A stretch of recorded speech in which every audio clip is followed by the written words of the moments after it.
Welcome to Empowering Entrepreneurs. I'm Emily Oswald. And I'm Sarah Brophy, and we are the owners of The Digital Destination. We are bringing you motivational reminders and stories from fellow business owners.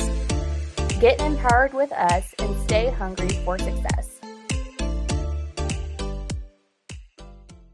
All right, good morning and welcome to another episode of Empowering Entrepreneurs. We are so excited today to be talking about the top tips for surviving your first year of business. And that could go on forever and ever because there's so many things that we've learned and we've seen as we've started our business and as we've helped other businesses as they either just got started or are in that scaling phase.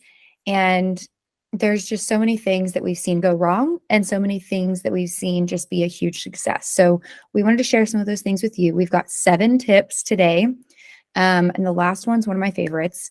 So I'm excited to share those with you. What do you think, Sarah? Yeah, we're really excited. These are all things that Emily and I have in some way experienced. And so we really wanted to do an episode just talking about that first year of business. When businesses are in their infancy, it's when they're the most fragile. So I really feel like, people talk about, the first 5 years, but I really think the first year, since that's the catalyst to the rest of your business, there's so many things just to keep in mind as you're going through that. So our first tip is to avoid information overload. So I know it's really easy once you get started with your business, and you might not know exactly what you're doing yet, but you are searching for information. There is so much information out there, and it's truly so easy just to get very overwhelmed. People have so many different opinions. People have so many different tips that they're sharing. And so it can be really a lot, especially if you're maybe on TikTok or anywhere that that information can pop up. It can be super overwhelming. There's a billion very clickbaity courses about building your business in 30 days, leaving 9 to 5, things that are, if it sounds a little too good to be true, it probably is. So we think that it's really important to try to avoid that information overload and maybe just go to like 1 or 2 people or accounts and go to those people for advice. Yeah, finding those people you trust. That's so important. We want to make sure that, especially in your first year when we don't know what we're doing. I mean, we've been there. We did not know the perfect way of running a business in the first year. Right. Yeah. We're still learning, right? So you're most susceptible to all of those people on the internet that are ready to tell you things. And we know we're kind of being that person right now, but we're also just trying to get you in the right mindset as you're getting going. And I think it's something that'll be really helpful for you if you find some people that you trust, especially if it's someone in your niche, in your industry that knows what they're talking about with what you're doing. That's a great person to trust. If it's someone you know, that's a great person to trust. And just don't be too overwhelmed by too many people telling you. Right. Yeah, definitely. It's also important to kind of be careful of who you follow. This is within the same vein, because like we said, if you're following too many accounts that are tips and coaching and how to be a better business owner in XYZ industry, then you're going to start seeing more and more posts about that, which is so overwhelming. But then not only is that hard on you mentally because you've got so much going on in your head already that now you've got all these other things that you feel like you have to do that you don't necessarily need to do. Right. But it's bad for your Instagram and your TikTok algorithm, because if you're using your business's social media, then now Instagram and TikTok think that that's the kind of business you're in, is the tip space. It's going to start showing your stuff to other business owners. And that's typically, not always, but typically that's not who you're trying to reach. If you're trying to reach regular people that don't own a business, that's going to kind of mess up who your social media is reaching. Right. So that's a big one, to be careful about information overload. Yeah. No, that's a great one. Yeah. Our second tip is to adjust your expectations. And it kind of goes along with the first one in that it's not going to be perfect the first go around, the first year, the first 5 years. It's not going to be perfect. We're constantly learning from things. So you can't expect it to be like this perfect business, this perfect schedule, this perfect lifestyle, kind of like some of those coaches try to make it seem very perfect and like you're not going to have to work 9 to 5 anymore. Great, great, great. Unfortunately, you might be working more than that. So, Yeah. um, Yeah, the especially in the what's first great year, about you're gonna be working more. yeah, what's great about owning your own business though is hopefully you're in a space that you love. You're doing work that you love. That's why you started it.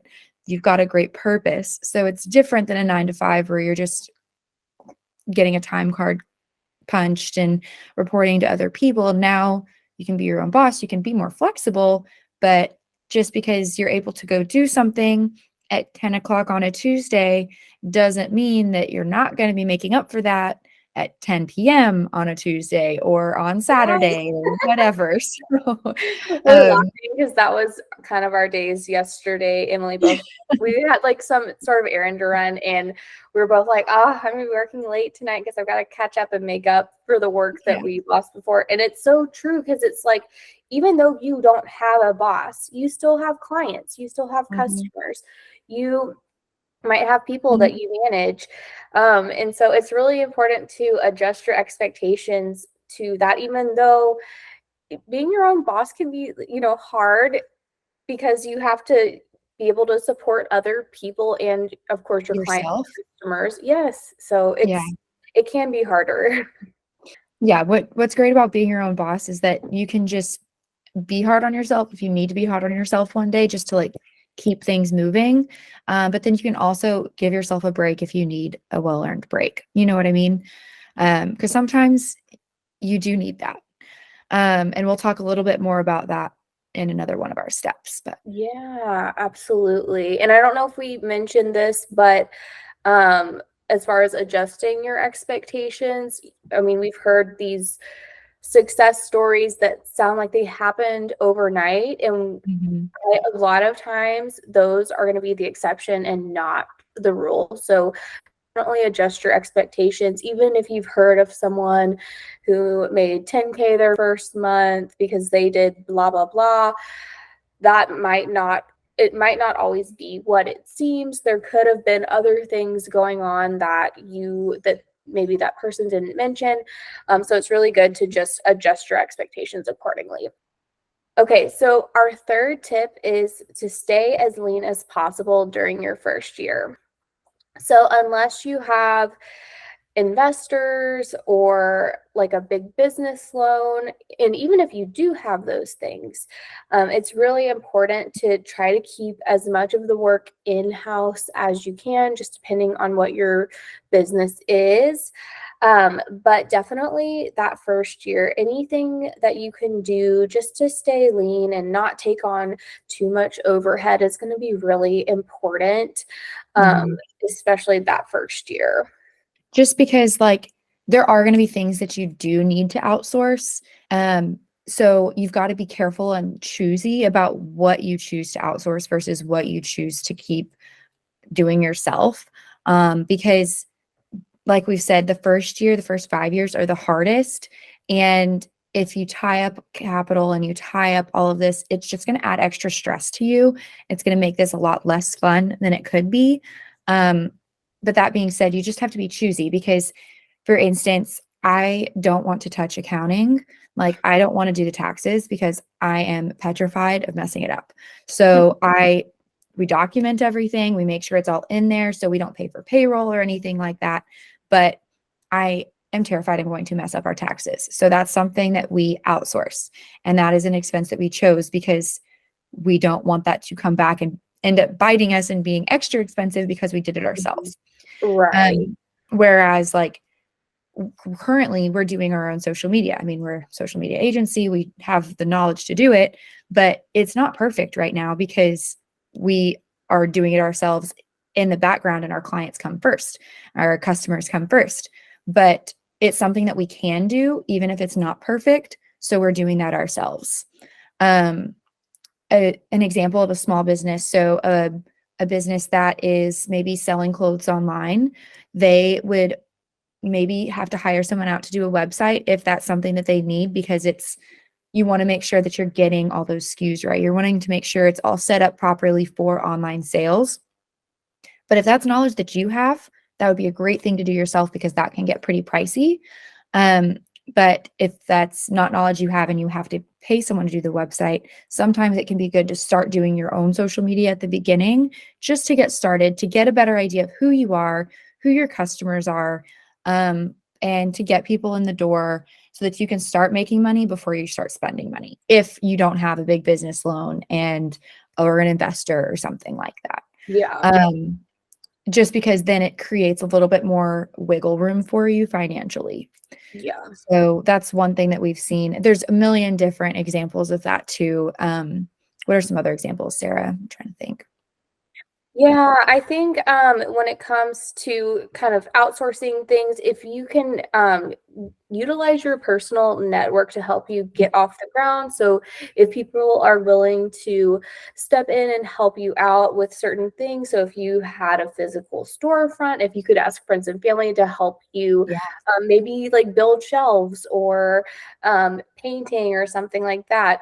Any little thing that you can do to just kind of save money in the beginning is going to be really, really helpful to you later on.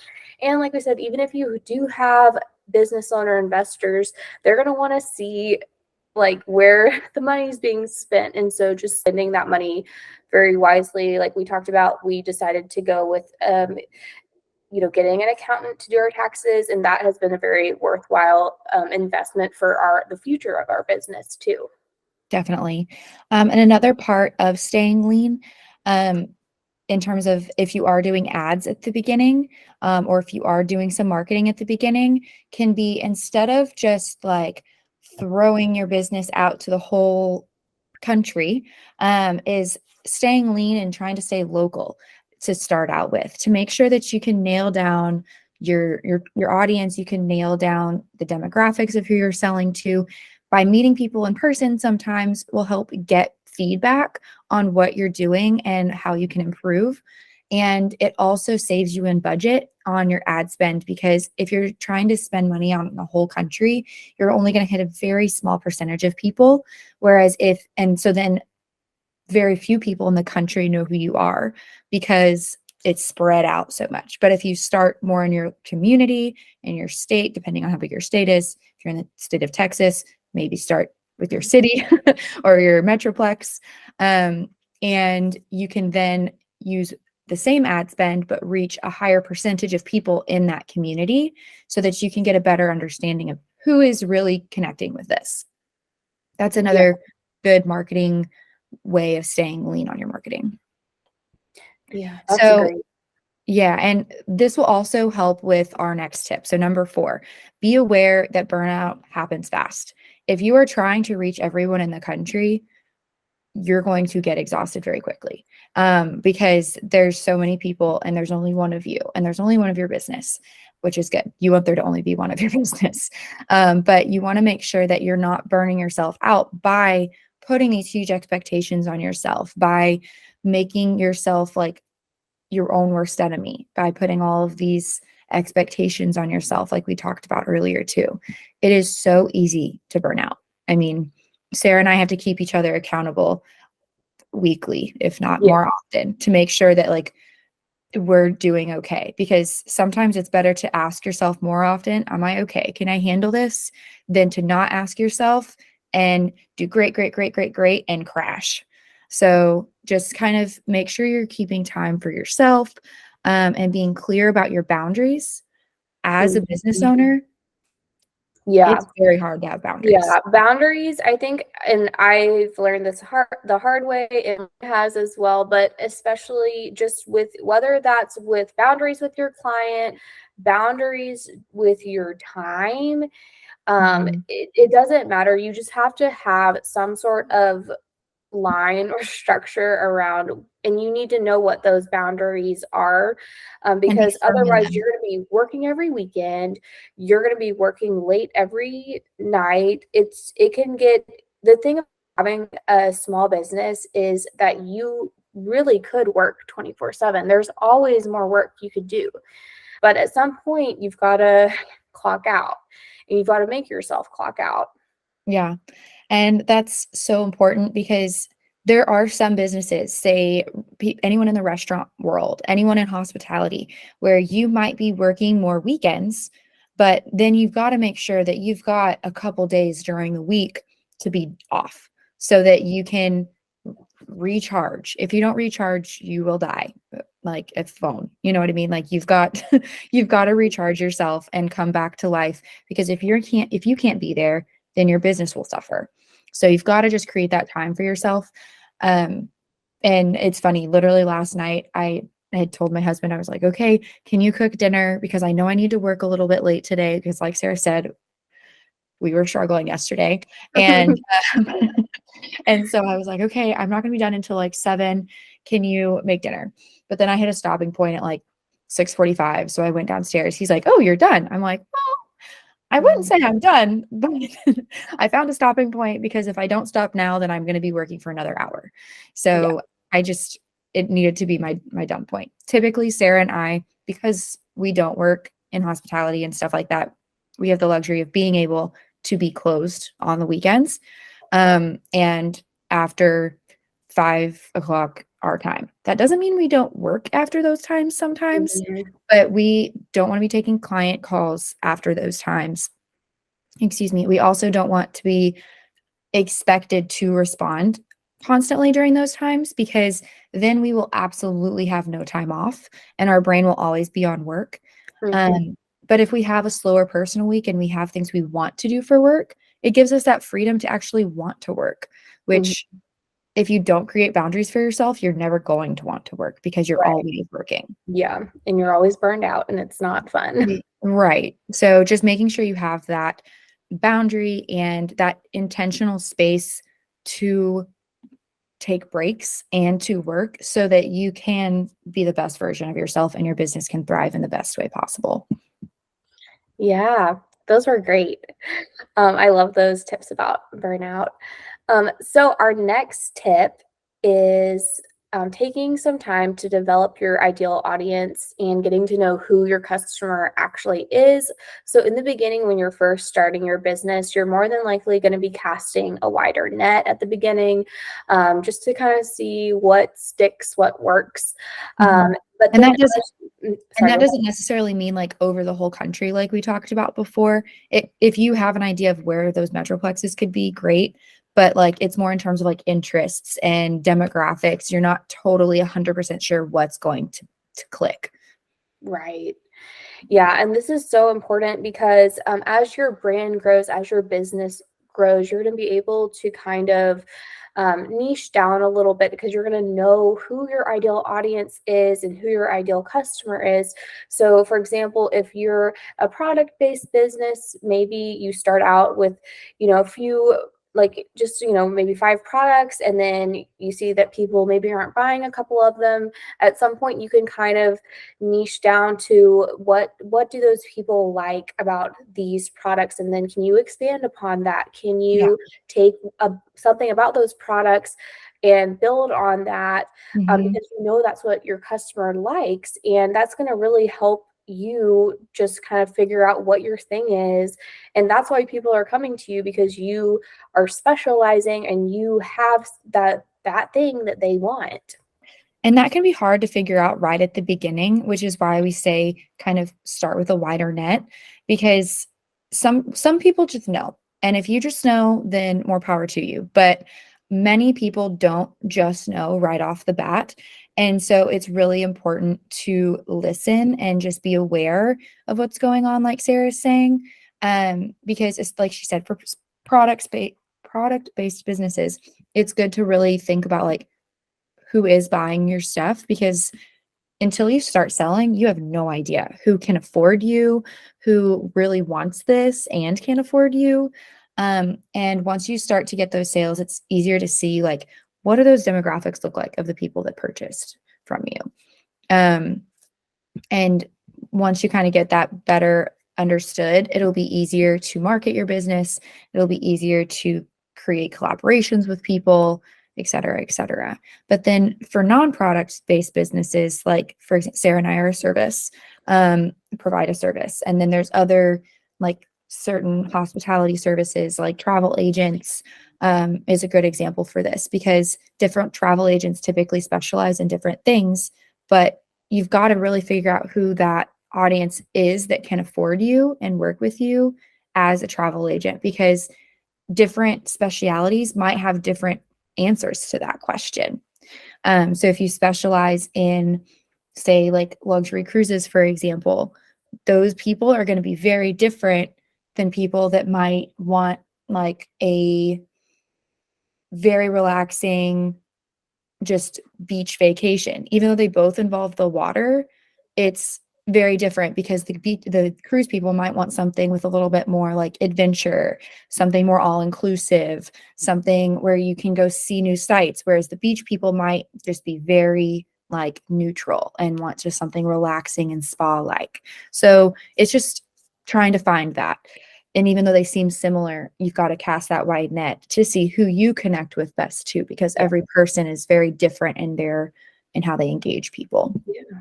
Finding some opinions and getting unbiased opinions can be really helpful too if you're really struggling to make those first sales, to make those first contracts happen. Sometimes there's several companies out there that do focus groups and online focus groups. They can be kind of pricey, so it might not be the first thing you want to do unless you do have like a financial backer or something like that. But that can be helpful in learning who you are trying to reach and who appreciates what you have to sell, because that's what's key. You want to find your people. And having those focus groups can help nail that down a little bit better if you're struggling to do that organically. It's just something that it's not going to happen overnight. It's such a learning experience. Be patient with yourself. Eventually, you're going to figure out who your ideal customer is, who you want to be selling to, and who you want to be speaking to. It does just take some time. And that's just part of the business growth. 100%. 100%. And it'll be easier, let me say that, to find that out if you are consistent in defining yourself. And so our next tip number 6, is defining yourself. So one thing that we've seen as a major pitfall for businesses is going in and starting your business without fully defining yourself. And sometimes you can't be perfect and you just have to get out there and like change things a little bit, but generally it is best if you can start with a clear definition of who you are and be consistent in that for a good chunk of time. Like you need to give that a year before you start changing things around, because in your first year, most people won't know about you yet. So you might not have reached your ideal audience before you start making changes to who you are. Right. And that can be so confusing to your audience too, if you're constantly changing your branding or if you're constantly changing your brand message. People who follow you on social media, they might not know who your products or services are meant for if you're constantly changing your brand message or anything like that. So it can end up confusing your audience and then just like hurting your business in the long run. Exactly. So staying consistent on who you are is important. Would definitely recommend, you can Google this, you can find it on Canva. There's a million different places where you can go and create like a brand persona where you can define yourself. Like, what is your voice? Are you goofy? Are you clever? Are you very exclusive? Are you very like wistful and organic feeling? Like there's lots of different ways that you can define yourself in those spaces. And it sounds silly, but it will actually be helpful, because that voice and that brand and who you are will help connect you with customers, because they want something that feels real. And even just like knowing what you sell and trying to sell things that are true to you will be great. So, in a example here, we can talk about, we could go product or we could go service here. So let's use an example of like a preschool, for example. If let's say you are a preschool and you are a Christian preschool, your focus is on being a Christian preschool. At the end of the day, it's a preschool, so a big part of that is kids. But there's so many different types of Christian preschools. Are you more of an academy? Are you more of like a playful, not Montessori, but kind of like playful, Montessori. creative? Okay, we can use Montessori as an example here. So those are two very different ones. One is more like uniforms, very not strict, but Maybe a more little more structure in their structured. presentation. Totally. Yeah. And then you've got the other side where it's more like lots of painting, lots of playful, colorful aspects, not as uniformed, but still a clear message of what you're trying to do. And those could both be Christian preschools, but they have different messaging, and you're going to attract different families because they want different things. And that's just great to realize at the very beginning.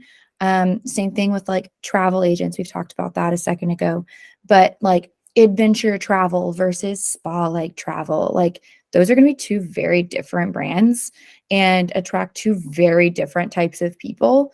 And if you're not clear on what you are, then you're not going to attract any of them, because people that want adventure want to see adventure, not wellness. And Mm-hmm. people that want to see spa wellness aren't going to want to go ziplining. It's just very different. Right. No, that was great. And so all of those things are very important in your branding and your brand messaging. Another thing that is going to really help in defining your business is having a business plan. And Mhm. that seems so basic, but sometimes small businesses might not have a business plan. So they might not have a plan for the entire year or even like a monthly plan. And so one thing Emily and I did when we first started the digital destination was we sat down and we wrote out um, a, a business plan, and we had goals that we set for first year, second year, all the way through the fifth year.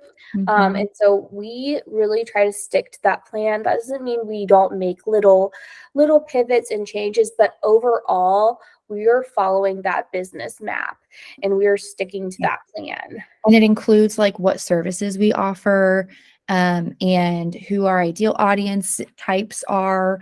It includes marketing aspects that we want to implement.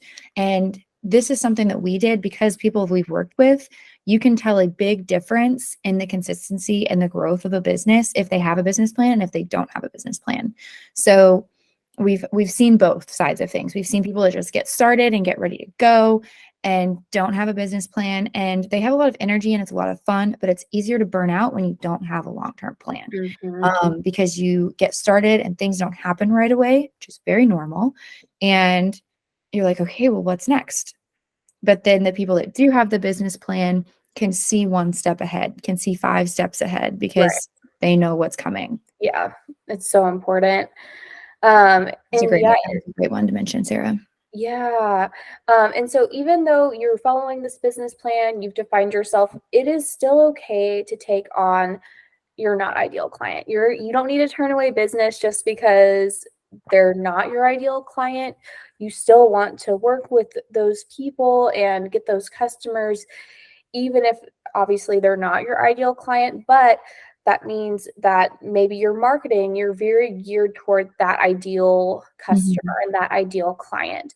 But obviously you still take on any business that you get. Right. And especially at the beginning, because you're just getting started. You need to gain that experience. You need to show like you know what you're talking about. And in the product-based business, it's like you are in it to make sales. And so it might not be your key audience. But if they're buying and that key audience and that audience keeps buying, then your ideal audience might change. So it's just good to keep that in mind. It might not change, but that's one of those things where at the beginning you've got to see what sticks. Yeah.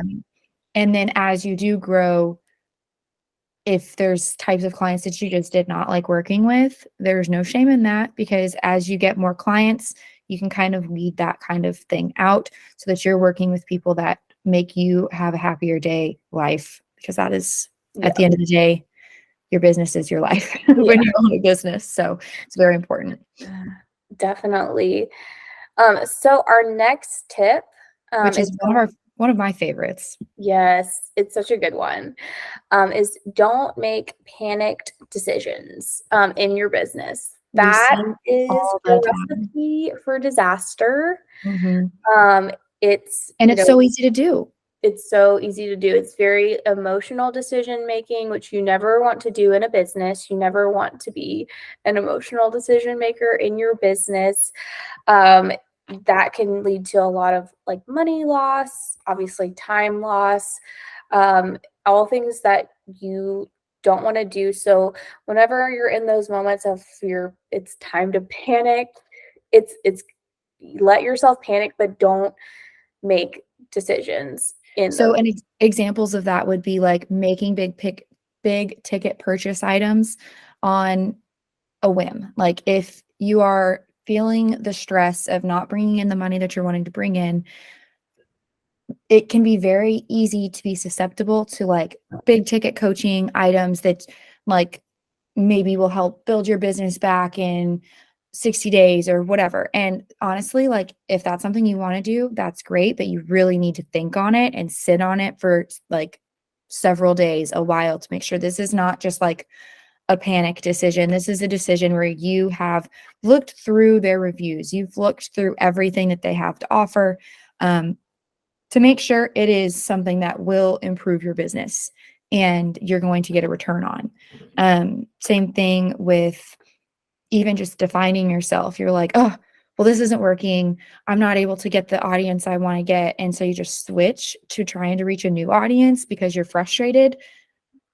That's not a good move either. You Yeah, want to make sure that you're working towards a good goal and you're switching to a new audience with strong reasons of why that's going to work better before you just change everything. right.